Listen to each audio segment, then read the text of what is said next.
1 Samuel chapter 7. And they did.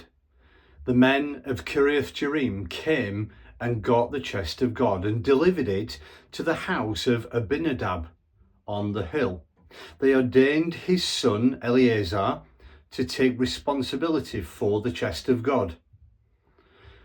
From the time that the chest came to rest at Kiriath Jearim, a long time passed, 20 years it was.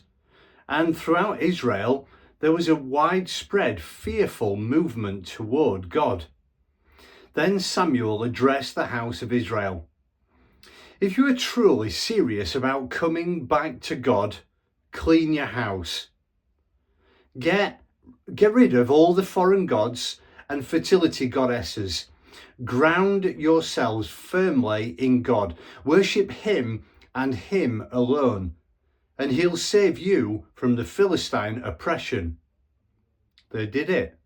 They got rid of the gods and the goddesses, the images of Baal and Ashtoreth, and gave their exclusive attention and service to God. Next, Samuel said, "Get everybody together at Mizpah, and I'll pray for you." So everyone assembled at Mizpah. They drew water from the well and poured it out before God in a ritual of cleansing. They fasted all day and prayed, "We have sinned against God." So Samuel prepared the Israelites for holy war there at Mizpah. When the Philistines heard that Israel was meeting at Mizpah, the Philistine leaders went on the offensive. Israel got the report and became frightened. Philistines on the move again. They pleaded with Samuel, "Pray with all your might and don't let up.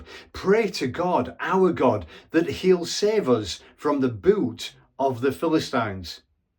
Samuel took a young lamb, not yet weaned, and offered it whole as a whole burnt offering to God.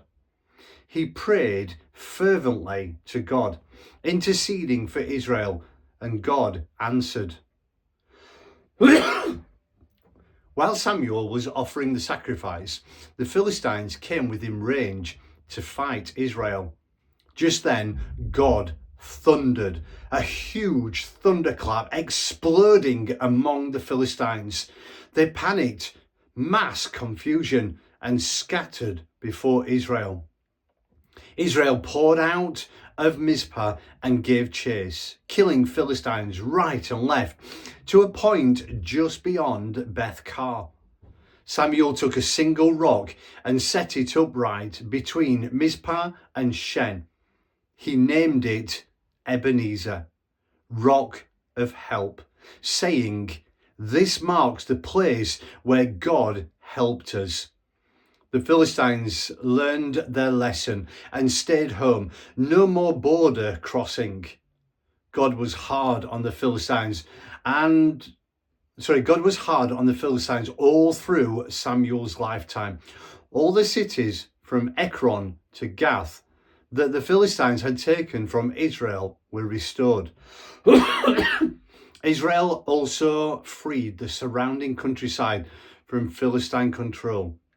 And there was peace between Israel and the Amorites. Samuel gave solid leadership to Israel his entire life. Every year he went on a circuit from Beth to Gilgal to Mizpah. He gave leadership to Israel in each of these places, but always he would return to Ramah, where he lived and presides from there. This is where he built an altar to God.